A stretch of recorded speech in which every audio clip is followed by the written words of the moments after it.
आ प्रभु निजे जे चरम पुरुष आमे जहाँ को कहूचे स्रष्टा पुरुष बोली आमे जहाँ को कहूचे सी होचंती ब्रह्म बोली आमे जहाँ को कहूचे सी होचंती पूर्ण ब्रह्म बोली आमे जहाँ को कहूचे से प्रकृति पुरुषकर आधार बोली से आमको कौन चिन्हिले आमको कि भल पाइले जे से कहउचंती साहा हेबु वृद्ध काल कथा के छाड़ी दियंतु बा आगे विचार करंतु साहा हबु साहा हेबु वृद्ध काले चाहि मते कह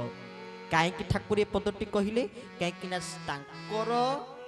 कहिबार तात्पर्य बा तांकर कहिबार भाव एया तिला जे ये सृष्टि रे समस्ते होचंती मोरी संतान समस्ते होचंती मोरी संतान समस्त को पुत्र दृष्टि रे भल पाउतिले नले एते बड़ साहस करिले केशव केवल कणिकाड़ शेष रे लिखिले तोर चिर मंगलकांक्षी पिता एक हरि हरि बोला ठाकुर लिखिले तोर चिर मंगलकांक्षी पिता बारिपदारे प्रभु सनातन धर्म सम्मिलन रे बसिचंती तत्वाचार्य कुश भाई ठाकुर को पचारुचंती प्रभु आपण एते बड़ दुस्साहस केमिति करिले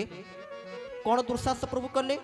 ना आपण केमिति लिखिदेले चिर मंगलकांक्षी पिता आपण कोन प्रकृति रे चिर मंगलकांक्षी पिता यार यथार्थता केते ठाकुर कौन कहिले से चाहिथिले कौन कहि पार नथांते जे हां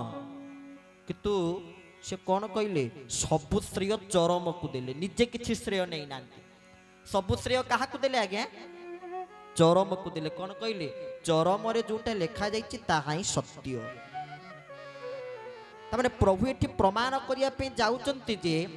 से चिर मंगलकांक्षी पिता ताहा भी सत्य आ चरम रे जहा भी किछि लेखा जाइछि सबु होछि सत्य ठाकुर सिति पई चरम रो कल्याण देली तते रे सुंदर भाव रे बुझे कहउचंती कोन कहउचंती ना सत्यर प्रचार करने को जाई निजर महत्तर गल्प कथा कहबू नाई चरम